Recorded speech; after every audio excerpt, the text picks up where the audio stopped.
The morning air was crisp, the sky over Silicon Valley still faintly tinted with shades of purple and blue. Most of the city hadn't yet stirred, but the street in front of the sprawling Grayson estate was alive with unmarked police SUVs, tactical vans, and uniformed officers preparing to execute one of the highest-profile arrests in recent history. Vincent Grayson wasn't just another billionaire tech mogul.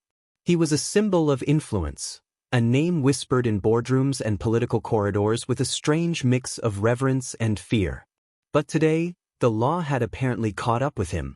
Captain Derek Cole stepped out of the lead vehicle, his boots crunching on the gravel driveway as he surveyed the modern fortress ahead. Grayson's mansion was a technological marvel: glass walls, solar panel roofing, AI-integrated surveillance systems, drone defenses. And yet, Cole was unfazed. He had a warrant, a full team, and a direct order from the state attorney general. This was happening. Today. He signaled to his team, and in synchronized motion, they moved forward.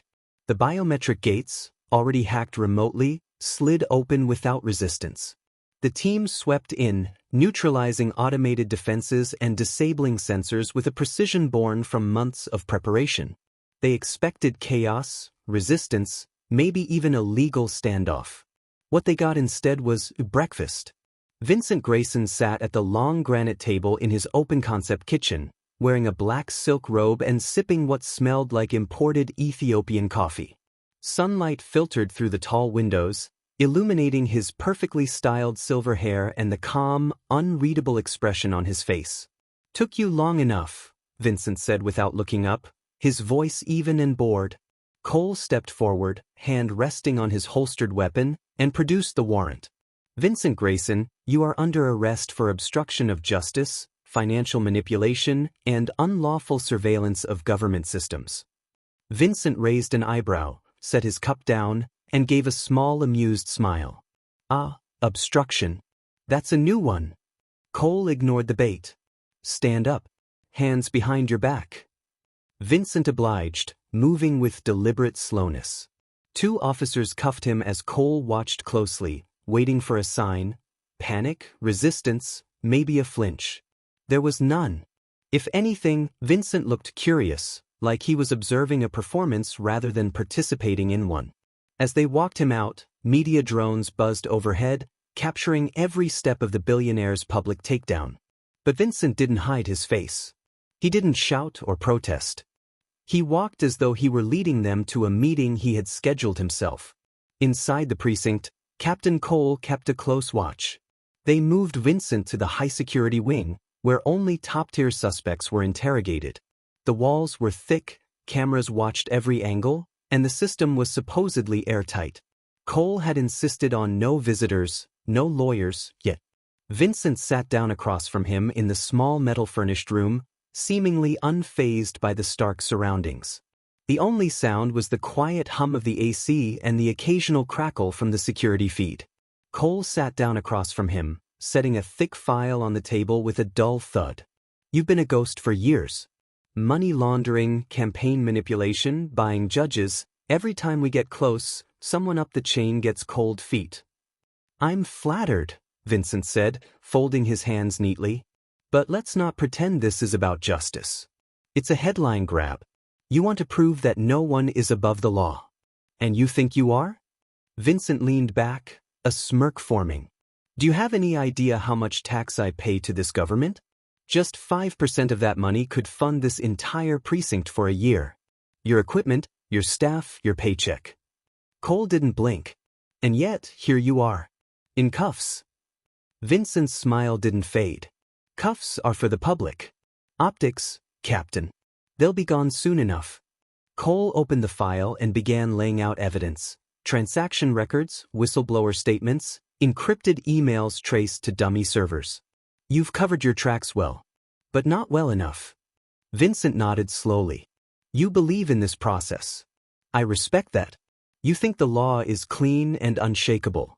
But the law is a structure. And like any structure, it can be purchased, adjusted, reprogrammed." "You think this is a game?" Cole asked, voice tight with frustration. "No," Vincent said calmly. "It's an investment." Before Cole could respond, The overhead lights flickered. It was subtle at first, just a slight dimming. Then they blinked again. A low electronic buzz crept into the room. Cole reached for his radio. Nothing. Dead silence. He looked up at the camera in the corner, only to see it tilt slightly, then freeze. Something wrong with your system? Vincent asked, his tone casual. Cole stood up. What did you do? Vincent gave a slow smile, reached up, and tapped on the table. Right now, Captain, my people are inside your entire network. Every door, every lock, every file. Consider it a digital tour. Cole stormed out of the room into the operations center, where officers and tech staff were shouting over each other. Every computer screen now displayed the same message: system overridden. Phones were down. Internet dead. Backup systems unresponsive. What the hell is going on? He barked. Sir, we've lost total control of the network, his deputy reported. Even the internal database is corrupted. It's like someone is rewriting our entire system in real time. Cole's blood went cold. He rushed back to the interrogation room. Vincent was still seated, fingers interlocked on the table, watching Cole with the quiet confidence of a man who owned the outcome. You underestimated me, he said, almost apologetically. I don't operate in your world. You operate in mine. You hacked a government facility, Cole growled. Vincent tilted his head. No, Captain. I restructured it. Cole's phone buzzed. He hesitated, then checked the screen. A video message began playing, a live feed from a home security camera. It showed a modest house in a quiet neighborhood. His house. His wife and daughter were sitting at the kitchen table, unaware that someone in a delivery uniform was standing at their front door. I have no intention of harming them, Vincent said, his voice low and deliberate. But if you push this further, my team will follow the protocol you forced me to design. You see, Derek, you think you're in control. But the only thing you truly control is your mouth.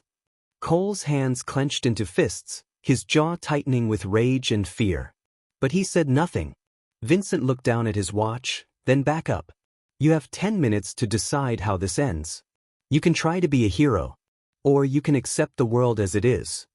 Cole stood frozen, heart pounding, the weight of 1,000 consequences bearing down on him. Captain Cole stared at his phone, the live feed still playing. His wife laughed at something, his daughter poured a glass of juice. Normal, innocent moments, but now wrapped in threat. His heart beat in his throat. He tapped the screen, closed the app, and shoved the phone back into his pocket. His instincts as a cop screamed to act, to resist, to throw Vincent back into the cell and find the hacker responsible. But something deeper, something personal, told him to tread carefully. He sat down slowly across from Vincent again, trying to mask the internal chaos. You expect me to just sit here while you hijack a government facility and threaten my family? No, Vincent said calmly, I expect you to see the bigger picture. Cole's eyes narrowed. Which is? You think this is about one man bending the law, Vincent said, folding his hands, but it's about something else. Influence. Leverage. Systems. You've been fighting street crime while I've been writing the rulebook. While you were chasing low-level fraud, I was creating digital corridors through which billions moved invisibly. The real power, Captain, doesn't wear a badge or carry a gun. It writes code. It buys senators. It doesn't need to run. It makes the rules. Cole stayed quiet. He was trained for high-stress interrogation, but this wasn't stress, it was something else. Humiliation. The sudden realization that all the rules he believed in might not apply here. He straightened. You talk a big game, but none of this changes the facts. We have your accounts. Your shell companies. Your transaction histories. You can't bury that. Vincent chuckled. Who do you think gave you those files? What? I leaked them. Through a proxy. Fed you just enough breadcrumbs to believe you caught me. Do you know why? He leaned forward, lowering his voice.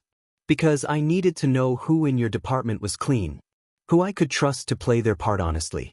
And you, Derek, passed with flying colors. You're idealistic, disciplined, stubborn. Which makes you dangerous. Cole's stomach turned. You used me to test the system? No, Vincent said. I used you to test the resistance. He stood up. The door to the interrogation room unlocked with a soft click, even though no one had touched it. Outside, the hallway lights flickered again, then went steady. Where do you think you're going? Cole said, standing quickly. Vincent smiled. I told you, I'm not in custody. I'm in a meeting. And it's over now. He turned toward the door. For a split second, Cole considered tackling him, throwing everything to the wind and calling for backup. But he didn't move. Part of him knew this was no longer a situation he could solve with muscle. The precinct wasn't under his command anymore. Not while Vincent's people were in the system. Vincent paused at the doorway. This isn't personal, Captain. I respect what you do. But you're working with analog tools in a digital war. Cole stepped forward. You can threaten me. You can manipulate all this. But at some point, someone's going to stand up to you. I hope so, Vincent replied. Every king needs someone to sharpen his blade against. He walked out into the corridor, completely unescorted. The officers who had earlier moved like a well-trained tactical unit now stood frozen. Not one of them reached for a weapon. Not one even dared to make eye contact. Vincent might as well have been invisible. Back in the operations center, Cole found chaos. Screens were still being rebooted. Tech officers frantically tried to rebuild the network from backup drives. The central server room had been sealed from the inside. No one could explain how. Phones still wouldn't connect outside the building. The deputy approached, looking shaken. Sir, we just got word. State is saying this arrest wasn't authorized. Cole blinked. What? They claim they didn't issue the warrant.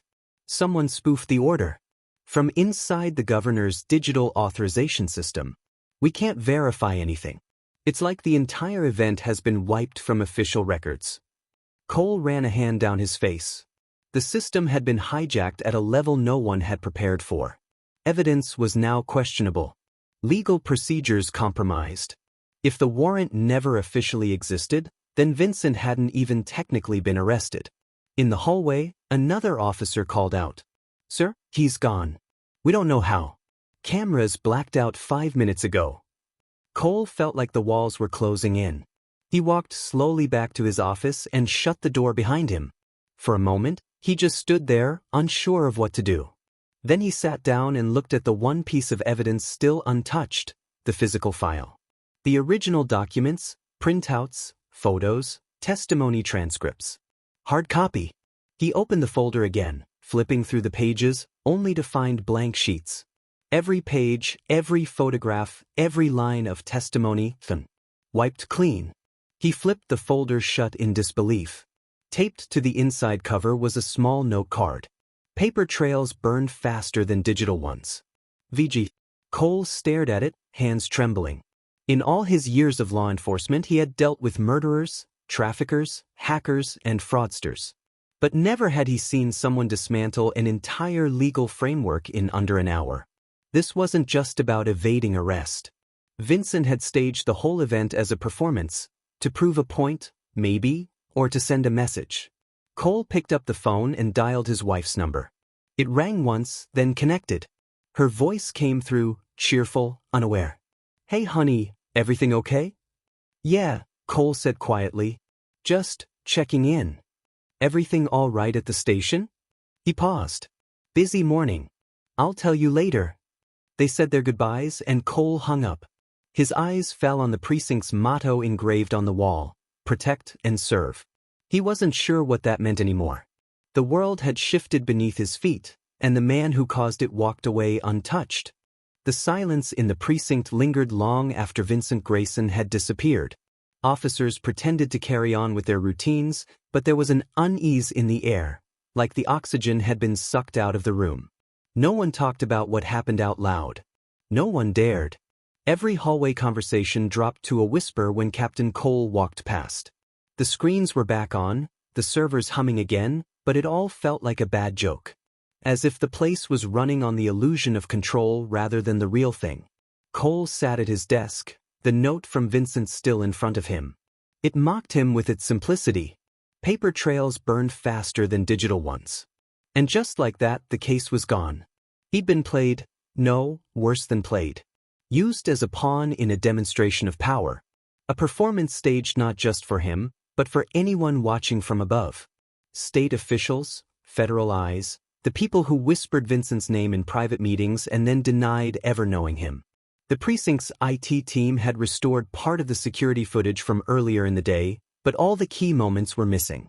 Vincent's entry, his conversation with Cole, his exit, all gone, like they had never happened. One frame showed him sitting in the interrogation room. The next, it was empty. No tampering detected. The log files were overwritten with clean code, perfect syntax, no errors. Whoever Vincent had working for him wasn't just a hacker. They were an architect of systems, the kind who didn't break things but rewrote them from the inside out. Cole couldn't stop thinking about what Vincent had said. "You operate in my world." It echoed in his head like a chant. Maybe that was the worst part, knowing that Vincent was right. The legal system had rules. But Vincent had rewritten the game. And Cole had no idea where to even begin fixing it. The next morning, Cole received a private envelope slid under his office door. No return address. No markings. Inside was a black USB drive and a folded card. The card simply read, "For your eyes only. VG." Cole hesitated. Everything in his training told him this was a trap. But curiosity and desperation overrode caution. He locked his door, pulled down the blinds, and inserted the USB into his offline laptop. A video file autoplayed. It wasn't Vincent this time. It was a young woman in a hoodie, sitting in front of a glowing interface covered in cascading code. Her face was partially obscured, but her voice was clear, confident. "Captain Cole, if you're watching this, then you're ready to know the truth." She paused, then continued. "We are the architects. Not a group. Not an agency. A concept. An ideology. Vincent Grayson isn't just a rich man who broke the system. He is the system. Or at least, the one who understood it before anyone else did. While governments built laws, we built networks. While agencies chased threats, we studied vulnerabilities. Not in people. In infrastructure." Cole leaned closer. "You saw a man walk out of your station unscathed. But that wasn't the real demonstration. The real message is this: your power is only as strong as the permissions granted to you by those above you. And those permissions are for sale. Always have been." She tapped on a tablet. The screen behind her shifted to a diagram, an organizational chart showing connections between government departments, lobbying groups, tech companies, even news outlets. Lines of influence, donations, and encrypted messages flowed between them like rivers. "You still believe the system is broken. It's not. It's working exactly as it was designed. You just weren't meant to see it." Cole's hands clenched into fists as the video continued. But Vincent isn't interested in collapsing it. He wants to own it, guide it, reshape it. And he wants people like you to understand, because whether you accept it or not, you're now part of it. He made sure of that the moment you agreed to the arrest. The screen faded to black. Cole shut the laptop, heart racing. There were no files on the USB. The moment the video ended, it wiped itself clean. He stared at the drive in his hand. A second ago, it held a truth bomb that could change everything. Now it was just plastic and metal. Later that afternoon, Cole received another visitor, this one official. A man in a navy blue suit stepped into his office unannounced. He didn't introduce himself. No badge. No ID. "Captain Cole," the man said, sitting without invitation. "You've had an eventful few days." Cole didn't respond. The man glanced around the office, then leaned forward. "I'm not here to investigate.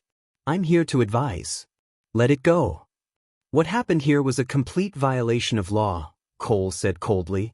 "I won't let it go." "You will," the man said calmly, "because if you don't, you won't be here much longer. And I don't just mean your job." Cole's jaw tightened. "You're a good officer," the man continued, "but you stepped into a theater far above your pay grade. The people involved don't play by your rules. And they don't lose. This isn't a war you can win. So I'm just supposed to look the other way? You're supposed to protect your family, your reputation, your future. Do your job. Keep the streets clean. Chase the bad guys you can actually catch. That's the best way forward. He stood up and adjusted his tie. One more thing, he added as he reached the door. Next time someone like Vincent Grayson walks into your precinct, smile. And let the show play out. He walked out, leaving the door slightly ajar.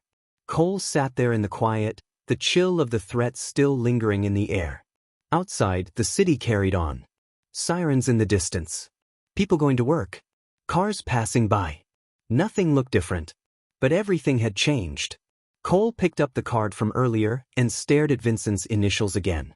He realized then that this wasn't the end of a case. It was the start of something bigger. 3 weeks had passed since Vincent Grayson walked out of the precinct like a ghost.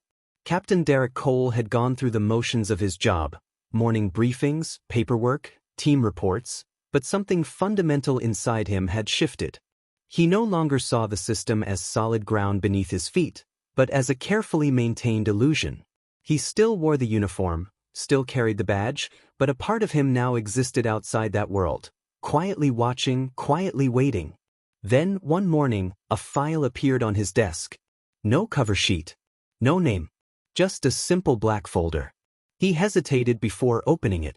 Inside were photos, grainy surveillance stills, satellite images, financial documents. All of them pointing toward a massive offshore data storage facility in the Atlantic. Privately owned. Highly encrypted. Untouchable by any government authority. At the top of the stack was a single line, printed in bold. Vincent's real vault.